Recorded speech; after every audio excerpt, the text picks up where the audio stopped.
Welcome back to Whence Came You, a Masonic podcast featuring research papers and discussions related to Freemasonry. Here's your host, Brother Robert Johnson. All right, this is episode 285. Welcome back. This week in the news, really nothing crazy going on. Really nailed down the agenda. We should be releasing that very soon for the TMR 300. What is the TMR 300?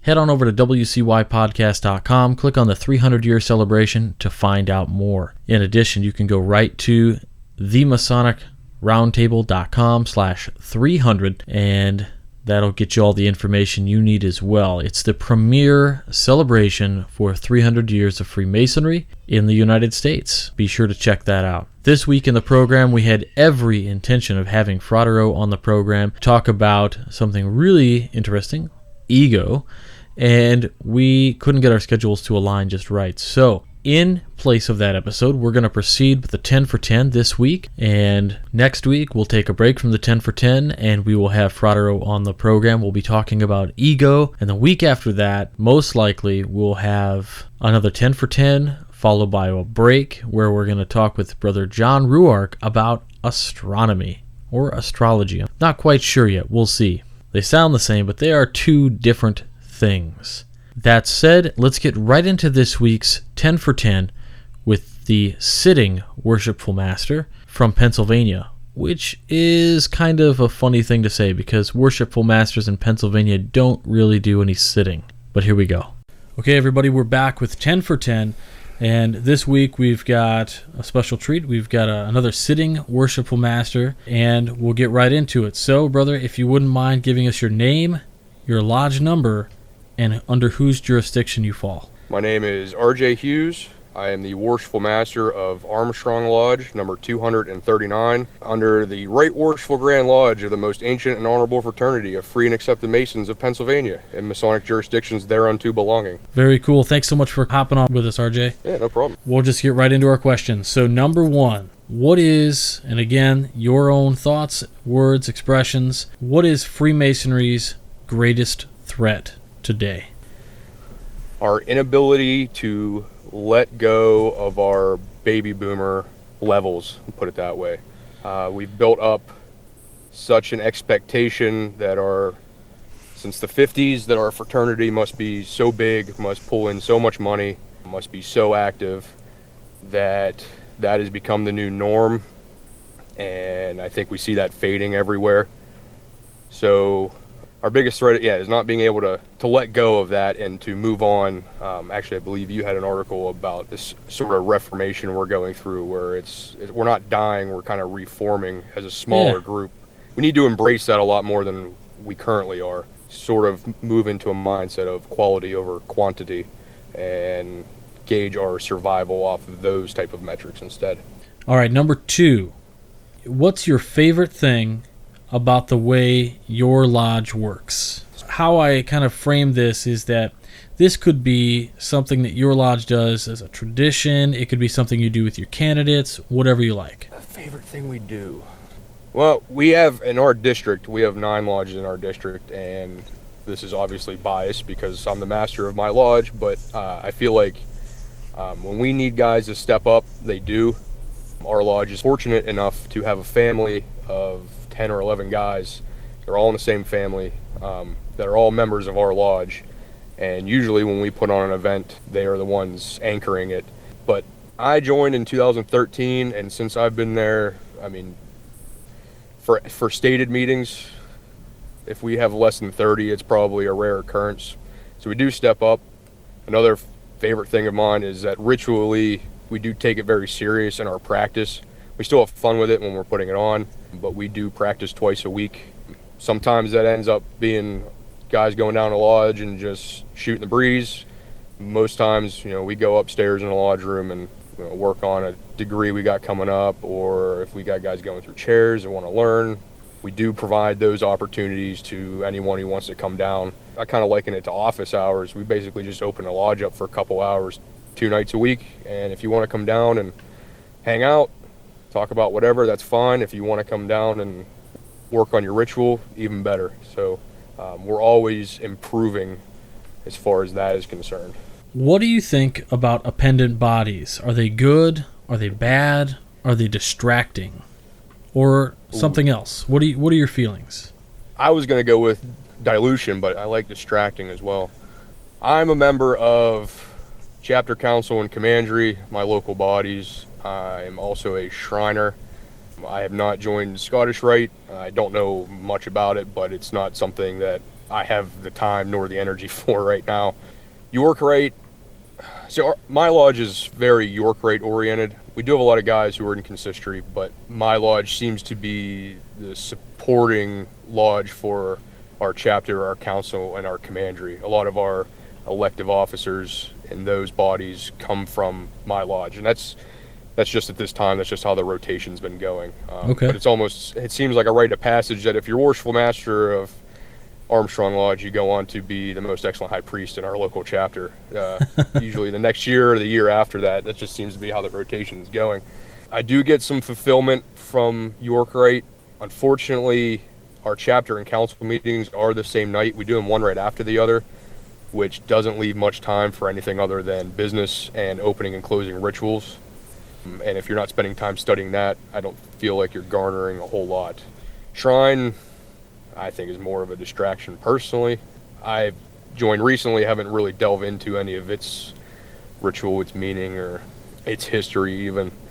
While I do think it's beneficial for a lot of members, I think it can be a distraction from Blue Lodge. I think if we didn't have any, or say if we had Blue Lodge and chapter, and I say chapter because I really enjoy chapter, that participation may be a lot higher in those. But again, it's Freemasonry. I always tell our candidates, once you get your Master Mason's degree, this is actually where the journey starts. You can make anything of Freemasonry that you want to. So it is nice that there are a lot of avenues for fulfillment for members. But as far as Blue Lodge is concerned, yes, I do think it can be a distraction. I thought it was interesting you used the word fulfillment. I think that's something we as a fraternity probably really need to work on and look at our membership and see what they find fulfilling and try to offer that. So I think you had some good point there. I mean, real quick, it's customer driven. That's kind of a theme I've developed this year, that you're, especially as Worshipful Master, or if you're in charge of any appendant body, you're there to basically serve a customer. And Freemasonry in general has a lot of options in order to better serve its members. So I guess it is beneficial in that sense, but yeah, from a Blue Lodge standpoint, there can be some dilution there. What's your favorite Masonic conspiracy? Ooh. There's so many, right? Yeah, that's hard to narrow down. And honestly, since I've joined, I haven't given it much thought, just because it wasn't ever worth the time to think about. Oh man, it's probably just the overarching that we control everything. This is my favorite conspiracy, because if anybody had ever sat in a Blue Lodge meeting, we don't control anything. Sometimes even how the meeting's going. So right. It would be, if Freemasonry could control everything, we wouldn't be having a lot of the conversations we're having on why our fraternity seems to be fading in some areas. What's the hardest thing you've had to do as either a Worshipful Master specifically, or if you haven't felt like you had that, oh my gosh, I actually have to do this as a Worshipful Master, instead of Worshipful Master, then what's the hardest thing you've had to do as a Master Mason? Oh, fortunately, I haven't been faced with many instances where it was extremely trying just for that split second, or I had to make a decision that was highly impactful on the future. So I joined in October 2013, and then in October of 2014, I got my gallbladder out, and I was sick for months before, and I ended up being sick for months afterwards. So I think actually the hardest thing I've ever had to do as a Mason is get back in the saddle and get back in a meeting. My anxiety went through the roof just because my stomach was all over the place, couldn't trust it for anything, and the idea of sitting in a locked, I'll use air quotes for that, and tiled lodge meeting where an easy exit was not readily available made me very anxious. So I actually didn't attend a meeting for 6 months, and that was anything for lodge. And I still battle with it now, and have to watch what I eat and everything like that. It was not as quick a fix as the doctors made it seem to be when they suggested I get an organ removed. Right.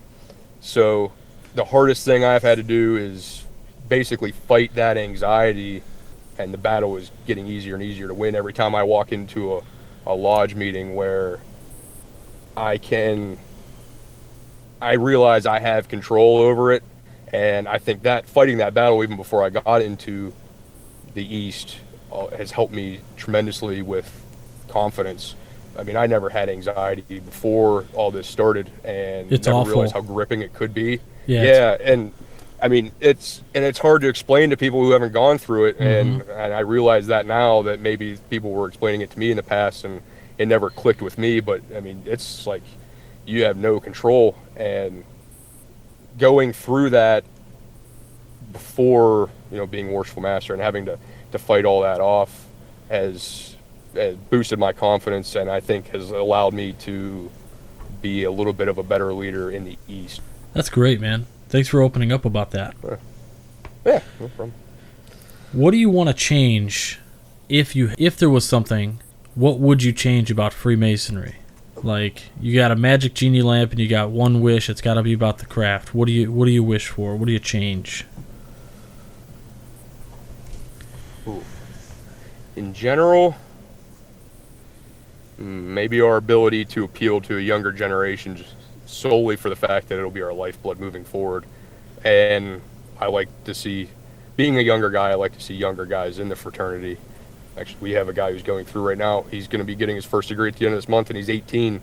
And he was down at our lodge, and I wanted to show him around and explain our expectations, find out what his expectations were. And I said, I wish everybody in your generation had a good head on their shoulders like you do, and were able to take this step into manhood like that.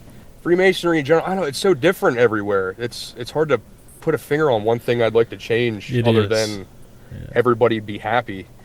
And my Freemasonry in my bubble, I am a rural lodge, so I actually had a guy ask me this the other day who was thinking about joining. He always thought that Freemasonry had a sort of Christian background, and I said it's kind of true, but in this area it is extremely Judeo-Christian. We're all, like, our whole lodge is white Christian males. Freemasonry teaches unification in the face of diversity, but that's not something our lodge is challenged with ever.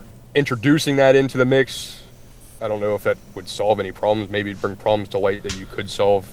Introducing turmoil for the sole purpose of finding solutions for said turmoil, I don't know if that progresses a lodge any. But some of the changing my Freemasonry bubble would make some of our members a little bit more accepting of people of different walks of life. And sometimes it's no fault of their own. They've never been introduced to that. Sometimes it's wanton disregard for people of different backgrounds. They're never in the room, so you can kind of talk about them however you want. Right. And that's never acceptable. And if I could change one thing in my bubble, it would be something along those lines.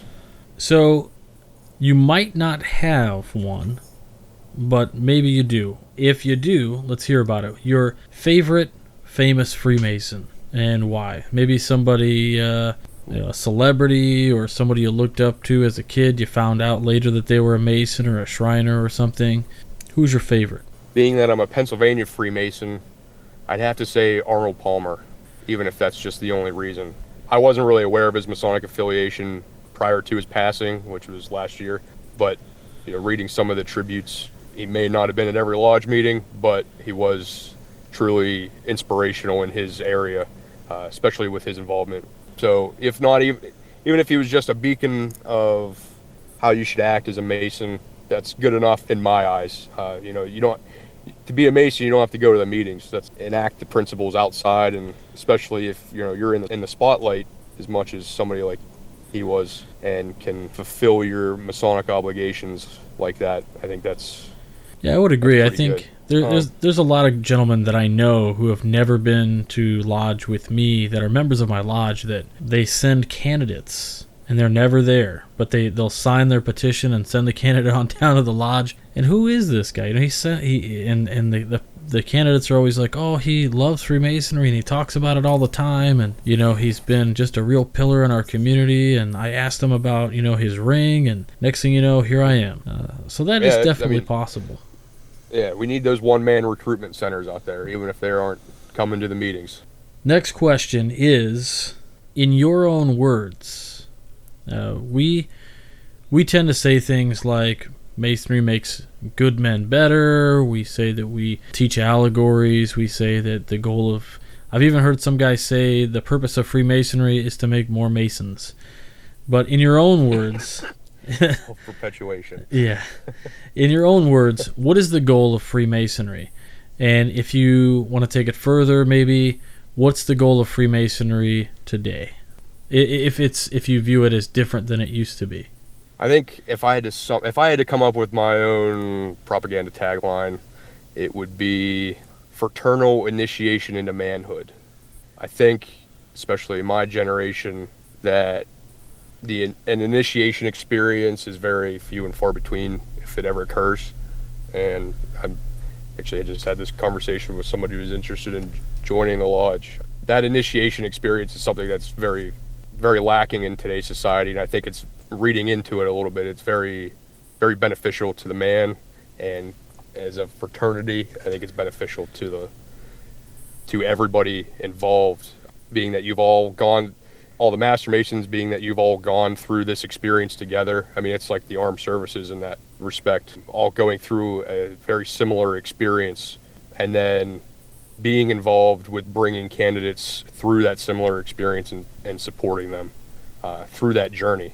And then that also causes some introspection upon your own journey, which can better you as a person, and then better their fraternity. I'd like to see Freemasonry kind of get back to that kind of mindset. Usually, sometimes, like you said, it's the purpose of Freemasonry is to make more Masons. I think that's a very prominent thought process in the fraternity, is that we just need to churn out new Master Masons, get them paying the dues, set them down in a chair that say, thanks for showing up. But if we focus on the 3 degrees and that initiation process, and help, as Master Masons, help people come through it, and then use that as kind of our bonding experience, something that makes us all common, which is what it is, makes us all equal, that we've gone through this, not necessarily together, maybe 50, 60 years apart, but it was the same experience and makes us all equal. My last question for you, and then we'll go on to, we have a special question from Worshipful Brother Andre Beliveau, is, where is Freemasonry in 25 years? I've had this conversation many times with brethren in my district. I think in 25 years, there's going to be a very large paring down of the number of lodges. Maybe not necessarily the number of Masons. I'd like to see that number plateau here soon, with the number of deaths that we're still incurring every year, though, from the inevitability of brothers passing on. I don't know if that'll happen in the next 25 years, maybe towards the tail end of that time period. But you'll probably look from every little hamlet having a lodge to maybe all 7, 8, 9 lodges that were in your district now meet as one lodge. There's definitely going to be some trimming of the fat and consolidation of lodges, which means we're all going to have to start getting along within our districts. Right, yeah. Because in the very near future, we may all happen to be working together under the same roof. If not the same lodge number, the same lodge building, which is another big problem, is that some lodges are in over their head as far as their buildings are concerned. And I mean, we see it on Masonic news. It seems like monthly that lodges are shutting down temples, shutting down buildings, and having to walk away from them and figure out something different, which is one of the genius things about Freemasonry, is that it can almost be done anywhere, but having a building of your own is a nice creature comfort. But with the rate that's been happening, I see a lot of we'll call it consolidation with local lodges, and this especially in the rural areas. I'm definitely a rural lodge outside of Pittsburgh, and you're going to start seeing hubs like Pittsburgh and Philadelphia become the hubs of Freemasonry that they were 100 years ago, where that was the only game in town. So that's where you went to lodge. Sure. And then with the boom, it started to spread. Well, now that boom is passing, it's going to be recessing back to where it was before, I think, which is, to me, is not a bad thing. I'm a quality over quantity type of guy, which is weird because I went through the quantity machine of the one-day class when I joined. But having that side of it, it's definitely made me we need quality members in. I'd rather have a lodge of 100 dedicated guys than 1,000 dues paying members. Because it's not about just keeping the lights on, it's about making ourselves better as men and as a fraternity. I kind of rambled myself into an awkward silence at the end. That's all good. So that's all the questions I have for you. But as you may or may not be aware, as I said, we get our last question. Question 10 actually comes from the previous interviewee, and it's Brother Andre Beliveau. And I actually said, do you want to know who it is? And he said, sure. And so I gave him your name, and he said, oh, cool. He was excited. So, brother, he's actually coming to visit my lodge in almost 2 weeks. Sweet. Him and I, he's giving a presentation. I managed to talk him into coming down to Pennsylvania. Cool. He can see how you guys do your amazing ritual that's totally different. At the beginning of the segment, I said the 10 sitting Worshipful Masters, which is a joke in Pennsylvania because you guys don't ever sit.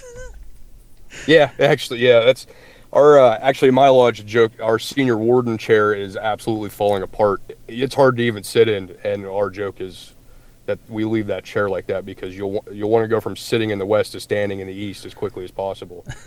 Because we never sit down. Yeah, that's for sure.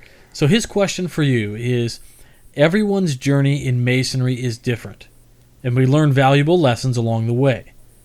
Oftentimes, we have mentors along the path that help guide us. If you could go back in time and talk to the man you were just after being initiated into the craft, what advice or guidance would you give to yourself? That's a good one.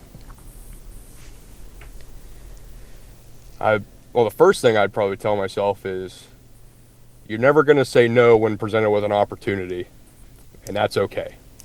Because, like I said, I'll celebrate my 4 years of Freemasonry as a Worshipful Master. It's been a very quick journey, and that's okay with me. The other thing, since like I said before, I am a one-day class Mason, I would probably... this is right after raising. If it were right before coming into the fraternity, I would have said, do it the other way. Go the traditional route. Experience the degrees. Sure. That's a dialogue for another time.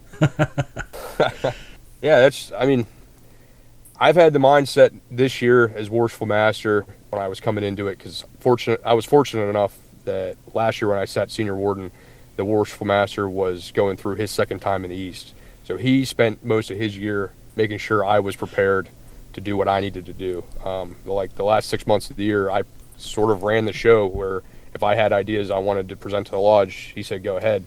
So I kind of made a promise to myself that if I had an idea for my year as Worshipful Master, if there's something I wanted to accomplish, I was going to just start doing it before I had time to talk myself out of it. And I would if I could go back and tell the newly raised RJ anything, it would be start that mindset a lot earlier with my first month in Freemasonry. Because actually one of my biggest regrets in my Masonic career is there's one meeting I ever sat on the sidelines. It was my first meeting, and I was presented with the opportunity to sit pursuant, and I had actually practiced the job at our lodge since we practice twice a week. And looking back, I definitely could have done it. May not have been well, but I could have sat in that chair. And if I had had the confidence then that I do now because of my experience as Worshipful Master, I would have sat in that chair, and today I'd be able to say I've never sat on the sidelines in my own lodge during a business meeting, which, just as far as bragging is concerned, is kind of nice to be able to say. That's pretty awesome. But this experience as Worshipful Master, it's such a confidence builder. And it's not an egotistical thing to say. I think it's that I've developed the ability to. My best example is my postcards I send out every month. So I got postcards made up through Vistaprint. It's so easy to do. Took a picture of my lodge, slapped it on the front, and got 500 postcards made, because what I wanted to do was contact every brother in the lodge my year in the East. And I actually started it last year as senior warden to try to lessen my load as Worshipful Master. So now every month I have to sit down and write out 30 to 40 postcards, and I send them out to the brethren that month who have Masonic birthdays. And every time I have to do it, I regret it, because my hand hurts so bad from writing with a pen for 2-3 hours straight, and just writing the same message over and over and over again. Because I basically have a template, and then I fill in their birth date, their Masonic birth date, and then their name and address. And while I'm going through it, I'm thinking, oh man, why'd I ever decide to do this? Mm-hmm. But when I put those postcards in the mail, this is probably one of the better decisions I've made as Worshipful Master, is to put in the legwork and do this little thing. And I've gotten feedback from brethren who have gotten the postcards that have said, hey, thanks, I've never gotten anything like this before. I actually had a member who left in not great terms 10, 12 years ago, well before I was a Mason, from a stated meeting, pretty much walked out, borderline had to be escorted out, who received a postcard from me and came back to the very next meeting. Actually called me when he got the postcard and was at the next meeting. And to me, that's been worth the whole, putting in all that work so far. As having him back and on the sidelines has made it totally and utterly worth it. And I wouldn't have had that experience or that opportunity if I hadn't just decided to think, I want to get in contact with every member. And before I could talk myself out of it, figured out I wanted to do postcards and got them ordered and got them in the house and started writing messages. So that would be my biggest advice to myself as a newly raised Master Mason, to any other newly raised Master Masons, or to sitting Worshipful Masters, is that you may find a lot more success if you just go with your ideas. You can figure it out on the run if it's a good idea or if it's a bad idea and you need to shut it down right away. But if you kind of get in that mindset, I guarantee you'll have more successes than you have failures. I have to agree with you, and I think your answer was just so perfect, because you hit on some cylinders that I have had that same experience. I did a Masonic birthdays mailing too, and I got one guy to consistently come back to lodge. Out of the 270 cards I had to send out over the course of a year. And I'll tell you that all the postage and all the time in the world was worth just getting that one guy back. It's just one more guy on the sidelines who has an opinion, who can help us out. And this guy consistently comes down to the lodge, and he fires up the coffee pot, and he starts, setting up the lodge well before anybody gets there. It's like, where have you been for 30 years?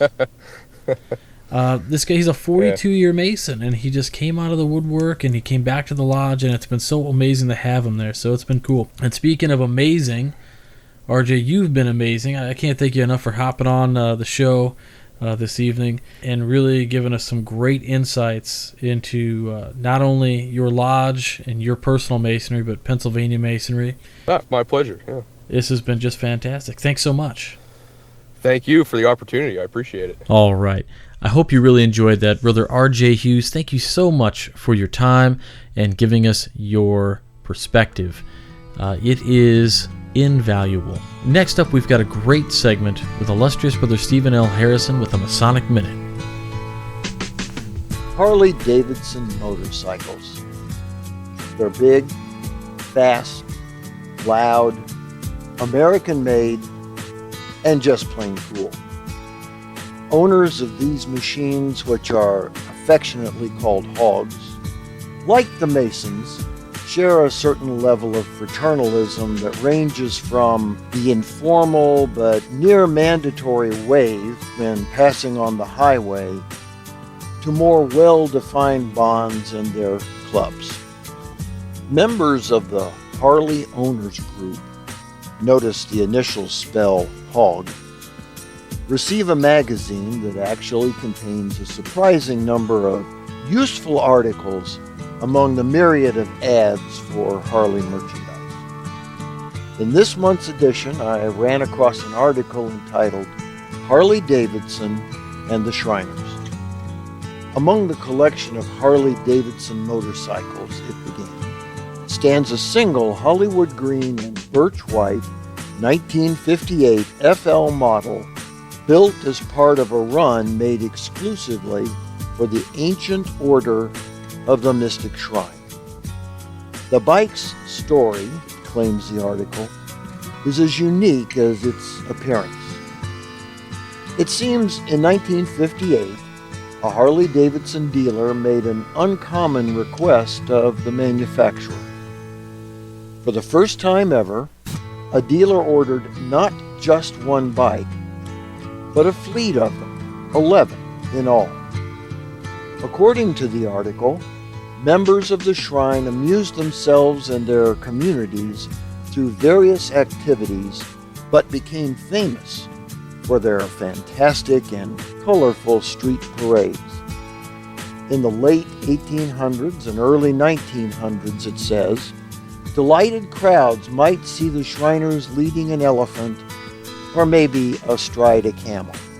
The article points out the Shriners, which it calls a fun-loving spin-off of the Freemasons, later took to motor vehicles ranging from scooters to miniature cars, and as early as 1931, escorted dignitaries with motorcycles. It says the first official motorcycle unit was established in Kansas City in 1948. The Ararat Temple unit rode in 6 parades that year in heavily chromed Harleys, each glowing with 22 multicolored lights. Over the years, the motorcycle units grew in popularity and exclusively selected Harleys as the cycle they rode. The relationship between Harley-Davidson and the Shrine became more formal in the 1960s when the company began giving an award to the first place drill team at the annual Shrine Convention. The company now even has special instructions for dealers in ordering Shrine motorcycles.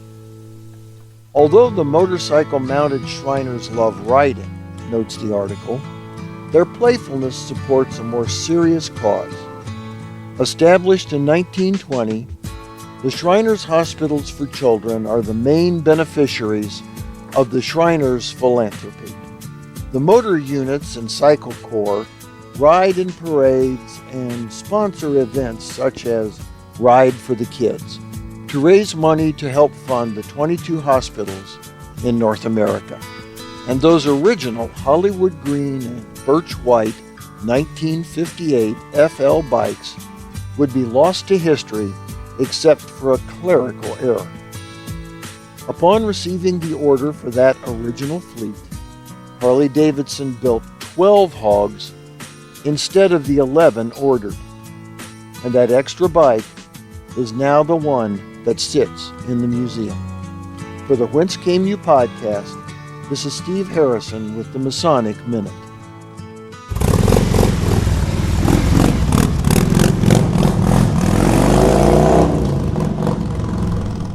All right, I hope you enjoyed that segment. As always, illustrious Brother Stephen L. Harrison takes time out of his busy schedule to put all that together for us. It's fantastic. I can't thank you enough. And if you like that stuff, please check out his books. You can find them on Amazon.com.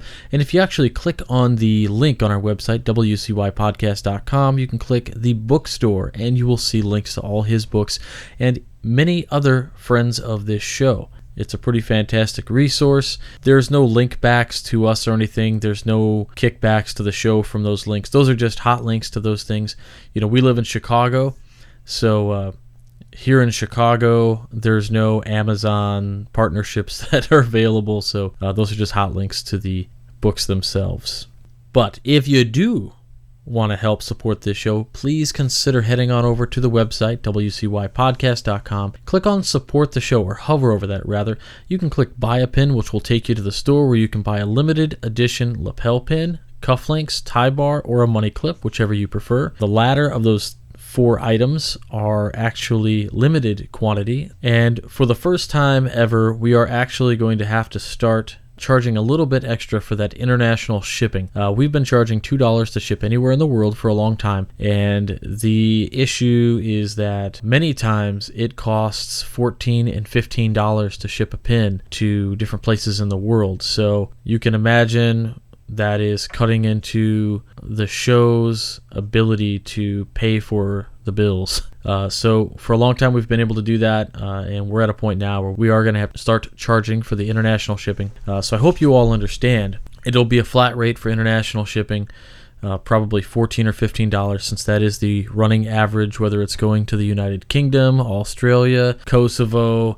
We've sent them all over the place, so we keep a running tally there and just kind of grabbed the mean average. Again, all the funds that we raise through any of the things I'll talk about here all go back into the pot to just support this show. This is listener-supported education, and what that means is through these kind of fundraisers and through link shopping or making direct donations or recurring donations, by doing that, you actually are a producer of this show, and it's so appreciated, and I can't thank you guys enough for letting me bring this to you. So you can click on where to shop, and that'll actually take you to where you can do some great shopping. You've got King Solomon's Reserve beard oil and beard balm now, and that's coming from buybankersbest.com, which is run by Levi Banker, a brother out of St. Louis.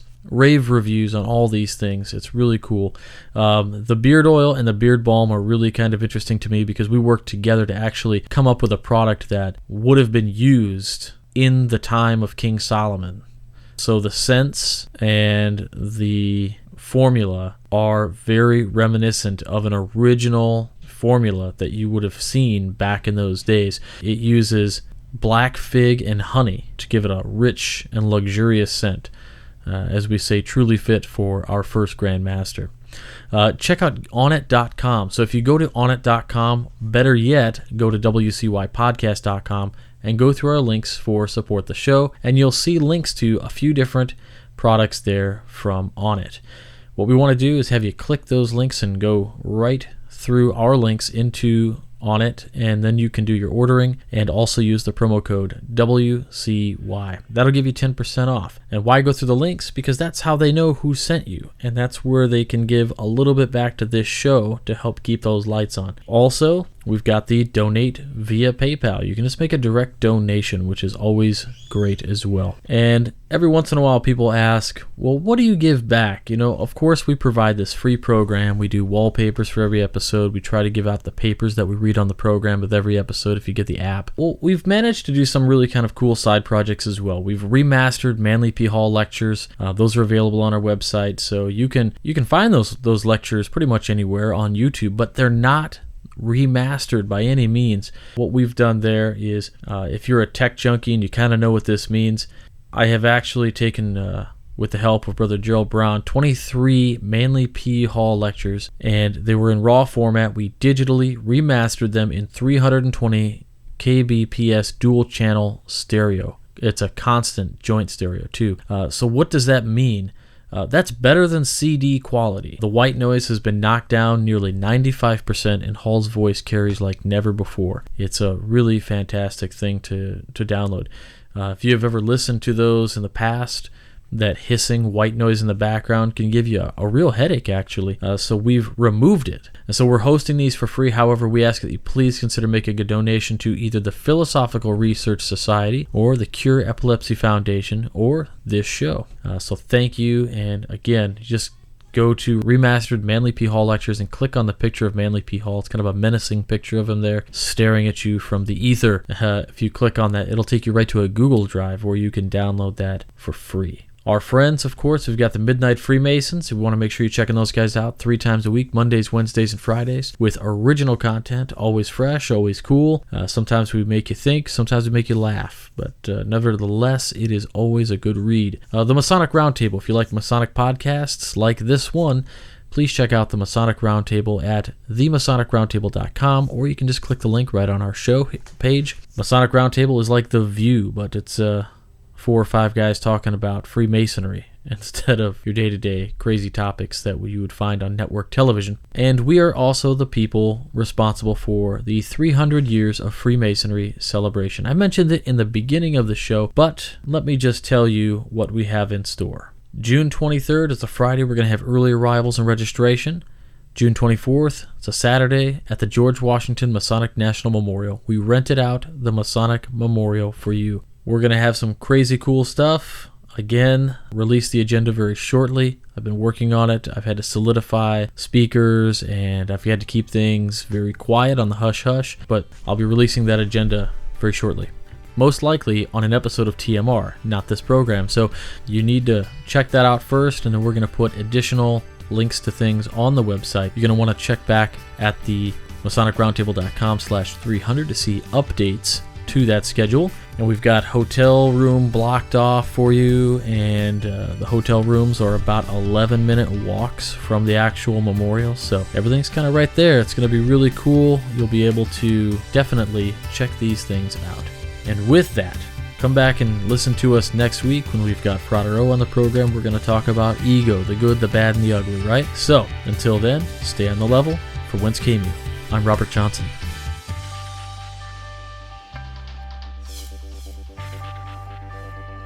You've been listening to Whence Came You, a Masonic podcast featuring research papers and discussions related to Freemasonry with your host, Brother Robert Johnson.